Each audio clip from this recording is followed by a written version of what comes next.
Hello everyone, advance paramedical classes में आपका स्वागत है।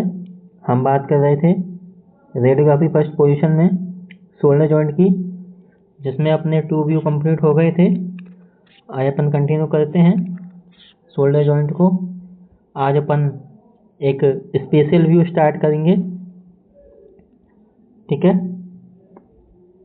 स्पेशल व्यू का मतलब कुछ स्पेशल ही होगा, या तो उसका नेम स्पेशल होगा, या फिर उसमें कुछ स्पेशल होगा, या फिर वो पेपर में एग्ज़ाम में स्पेशली कुछ पूछ लिया जाएगा।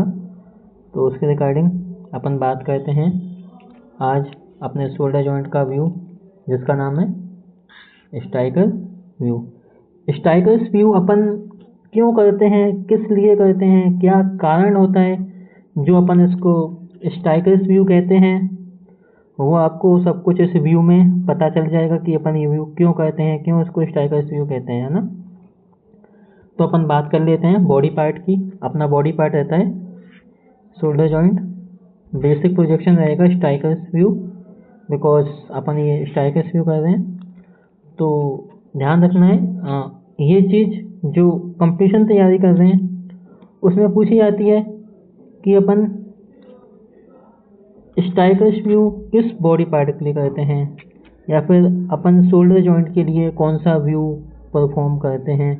तो उसमें कई प्रकार के नाम दे दिए जाते हैं, जिसके अंदर साइनोवियल जॉइंट स्टेनेबल व्यू दे देंगे, और ये अपना स्ट्राइकर व्यू दे देंगे, और कोई एक अपना कोई भी मोरेटिक व्यू या फिर स्विमर्स व्यू लिख के दे देते हैं। तो ये अपने कंपटीशन के लिए भी बहुत अच्छा है ना, स्पेशल व्यू, ठीक है, स्ट्राइकर व्यू। और अपना इंडिकेशन देख लेते हैं कि अपना इंडिकेशन क्या कहता है। For recurrent dislocation off shoulder joint. अपने अगर शोल्डर जॉइंट के अंदर कोई भी अभी रिकरेंट कोई भी डिसलोकेशन हो गई हो, कहाँ पर, शोल्डर जॉइंट के अंदर, तो अपन ये व्यू परफॉर्म करेंगे, ठीक है। किस लिए, अगर रिकरेंट कोई डिसलोकेशन हो जाती है अपने शोल्डर जॉइंट के अंदर, तो अपन ये वाला व्यू परफॉर्म करते हैं। जो अपना कैसेट साइज है वो 8-10 या 10-12 कोई भी यूज में ले सकते हैं। दोनों के अंदर अपना व्यू अच्छे से क्लियर हो जाता है। ये देखो दोस्तों,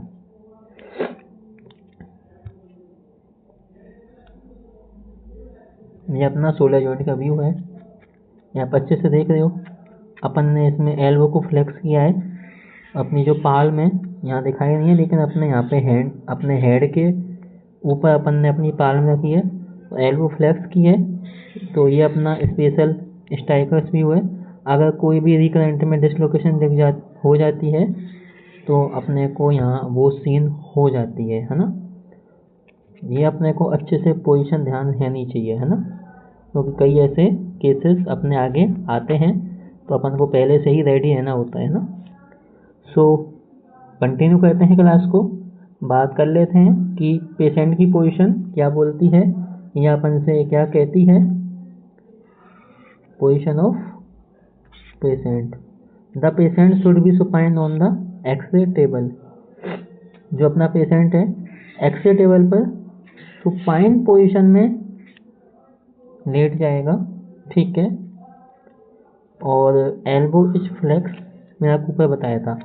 अपन ने क्या किया है, एल्बो को फ्लेक्स किया है। And the palm on the top of the head. अपन ने अपने हेड के ऊपर क्या किया है, अपनी पाल्म को रखा है।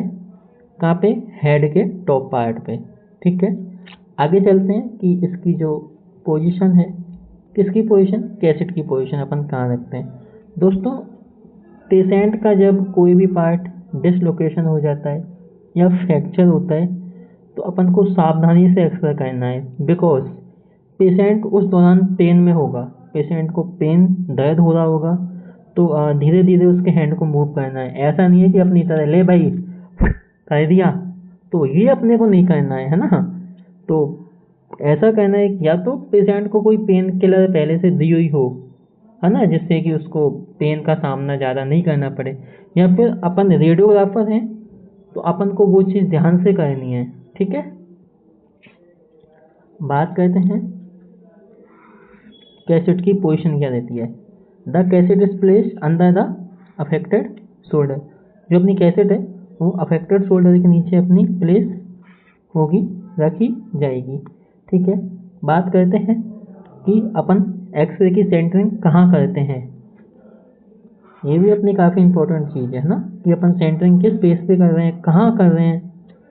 Central ray over the head of humerus with 10 degree का क्रेनियल एंगल दे रहे हैं।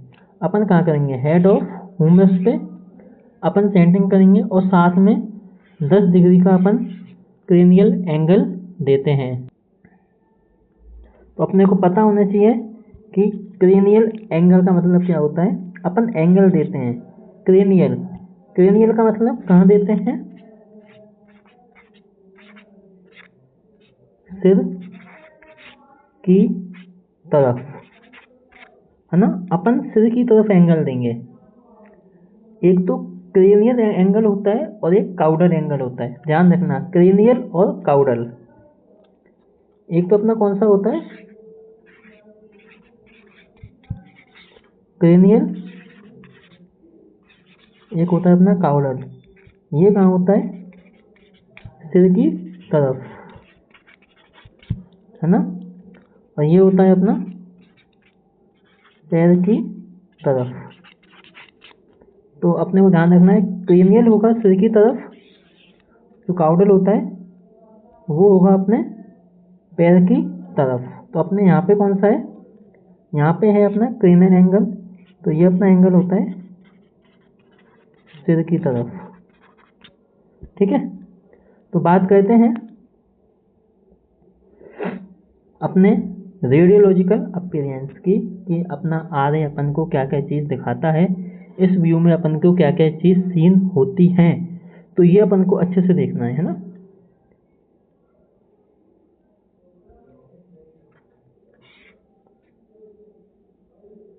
Head of humerus seen in the glenoid, ये आर नहीं आएगा, एल आएगा, है ना, GLANOID, ग्लेनोइड होता है। ठीक है, the head of humerus seen in the glenoid fossa, जो अपना हेड ऑफ ह्यूमरस का हेड पार्ट होता है वो में अच्छे से सीन होता है, कहाँ पे, ग्लेनोइड फोसा में।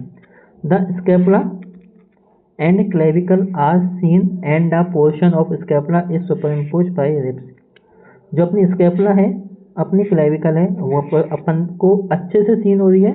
And the portion of scapula, ये जो अपना स्कैपुला बोन होती है ना, ये क्या करती है, सुपरइम्पोज करती है, सॉरी सुपरइम्पोज होती है रिब्स के द्वारा।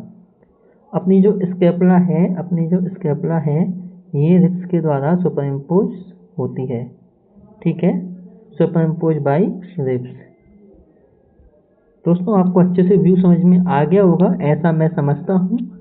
अगर कोई भी आपको दिक्कत आती है, कोई भी परेशानी, कोई भी तकलीफ, कोई भी समस्या, कोई भी प्रॉब्लम, तो आप मुझे कमेंट में बता सकते हो, उसका आपको आंसर मिल जाएगा, सॉल्यूशन उसका हो जाएगा। ठीक है, और दूसरा जो डार्क रूम की क्लास है आपकी जल्द ही स्टार्ट हो जाएंगी, आज या कल में, अपन ज़्यादा टाइम नहीं लेंगे। ठीक है, थोड़ा सा मैम की तबीयत ख़राब चल रही है इसलिए डिले हो रहा है, बाकी अपन भी चाहते हैं कि आपको जल्दी से जल्दी क्लास मिले। ठीक है, तो अपन बात करते हैं कि अपना डिस्टेंस क्या रहता है। डिस्टेंस अपना रहेगा 90 to 100, बीच में स्पेस देना है ऐसा ना, ये रहता है अपना 90 to 100। ठीक है, आगे अपन इसका MS देख लेते हैं। MS रहता है 15 to 20, और इसका जो KBP है वो 55 to 60 रहता है। और अपने जो ग्रेड भाई साहब रहते हैं, अपन बोलते हैं कि भाई साहब आप शांति रहो, अपन आपका यूज अभी नहीं ले रहे हैं। तो दोस्तों इसी के साथ आपका शोल्डर जॉइंट भी कंप्लीट होता है। अपन कल एक नया टॉपिक स्टार्ट करेंगे। ठीक है, थोड़ी थोड़ी सर्दी स्टार्ट हो चुकी है, मौसम भी अच्छा है। जो स्टूडेंट अभी काउंसलिंग चल रही है, एडमिशन ले रहे हैं, अगर अभी से प्रिपरेशन चालू करेंगे तो आपको आगे दिक्कत नहीं आएगी, है ना। तो अपन तो ये चाहते हैं कि आप टाइम से ही प्रिपरेशन स्टार्ट कर दो, जिससे कि आपको रिवीजन के लिए भी अच्छा समय मिल जाए। कोई भी दिक्कत आती है तो एडवांस पैरामेडिकल आपके साथ है, आप हमें कमेंट में पूछ सकते हो। ठीक है, तो अपन एक बार इसका रिवीजन कर लेते हैं पूरे जो भी अपन ने शोल्डर जॉइंट में पढ़ा है। ठीक है, मार्कर देख लेते हैं एक बार कौन सा अच्छा है, उसी मार्कर से करवा देंगे आपको, या फिर आप हमें कमेंट में बता देना कि सर हमें ये मार्कर ठीक लगता है। मेरे हिसाब से तो ये मार्कर बेस्ट है ना, तो इससे करवा देते हैं रिवीजन। या रेड से करवाएं? रेड नहीं, फिर वो टीचर वाला वो आ जाता है फील, है ना, क्योंकि वो रेड पेन से कॉपी चेक होती है ना, इसलिए तो अपन ये लेते हैं, ये सबसे बेस्ट है अपना। चालू करते हैं अपन शोल्डर जॉइंट। एनाटॉमी इसकी देख लेते हैं। शोल्डर जॉइंट अपना फॉर्म होता है किसके द्वारा? हेड ऑफ ह्यूमरस के द्वारा और ग्लेनोइड कैविटी ऑफ स्कैपुला। ये अपना बनता है 3 बोन से। कौन कौन सी? Clavicle, scapula and humerus. ध्यान रखना किस बोन से बन रहा है, कितनी बोन से बन रहा है, कौन कौन सी बोन से बन रहा है, ये आपको ध्यान रखना है ना। क्लेविकल हो गया, स्कैपुला और ह्यूमरस, और ये जो अपना रहता है ये बॉल और सॉकेट जॉइंट रहता है। ठीक है, कौन सा जॉइंट है? बॉल और सॉकेट जॉइंट। ध्यान रखना, बॉल एंड सॉकेट जॉइंट। ठीक है दोस्तों, आगे चलें अपन। एपीवी अपन ने देखा था, अपन क्यों करते हैं? फ्रैक्चर के लिए, डिसलोकेशन के लिए, और कोई भी पैथोलॉजिकल कंडीशन हो उसके लिए अपन ये भी परफॉर्म करेंगे। Like is arthritis, it means अगर कोई भी इन्फ्लामेशन हो गई हो, कोई भी सूजन आ गई हो, तो इसके लिए भी अपन ये व्यू परफॉर्म करेंगे। कैसेट साइज अपना हर व्यू में सेम ही है, 8, 10 और 10x12। पेशेंट की पोजीशन, सुपाइन पोजीशन में भाई साहब जी अपन हमारे एक्सी टेबल पे लेट जाएंगे, अफेक्टेड शोल्डर को टेबल पे अपन रखेंगे, रेस्ट करेंगे, एल्बो को एक्सटेंड करते हैं, जो अपनी जो डोर्सल सरफेस होती है वो अपने कैसेट के कांटेक्ट में रहती है।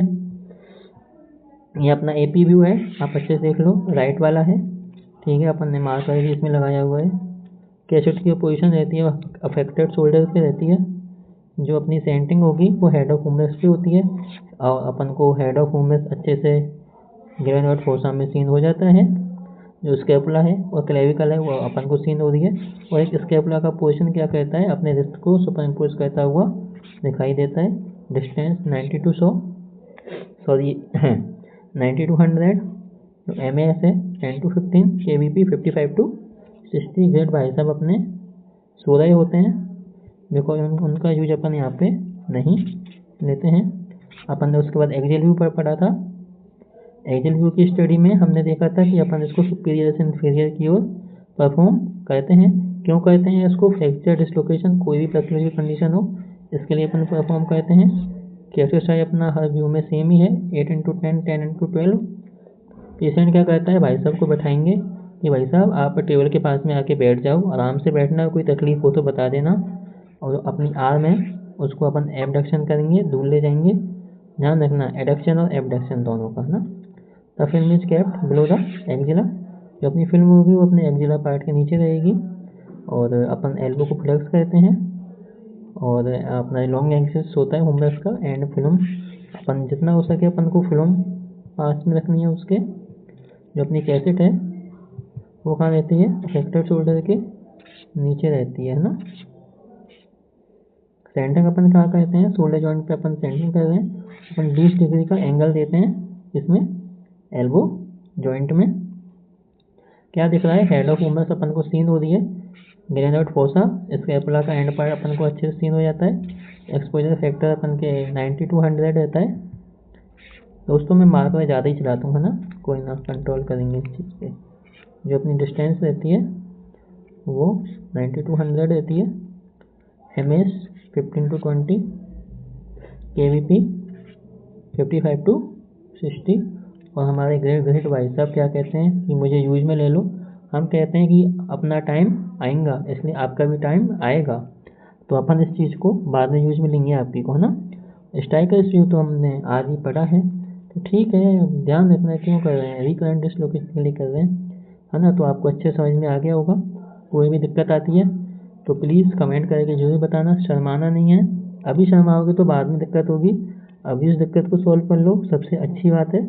और ठीक है, बाकी अच्छा चल रहा है अपना भी, और आपको भी समझ में आ रहा है, तो अपन को दिक्कत तो क्या ही होगी। और अपना लाइक शेयर सब्सक्राइब वगैरह करो दोस्तों, चैनल को आगे बढ़ाना आप ही लोगों के हाथ में है। अपन तो मेहनत कर रहे हैं, अपनी मेहनत का फल भी मिलता है, कुछ लोग आप भी दो उस मेहनत का फल, ठीक है। और बाकी तो ठीक है, अपन कल मिलते हैं फिर एक नए टॉपिक के साथ, नई ऊर्जा के साथ। नया टॉपिक अपना क्या रहेगा कल ही मालूम चलेगा, इसलिए वेट एंड वॉच। और कोई भी दिक्कत हो तो कमेंट में ज़रूर बताइए, ठीक है। Thank you.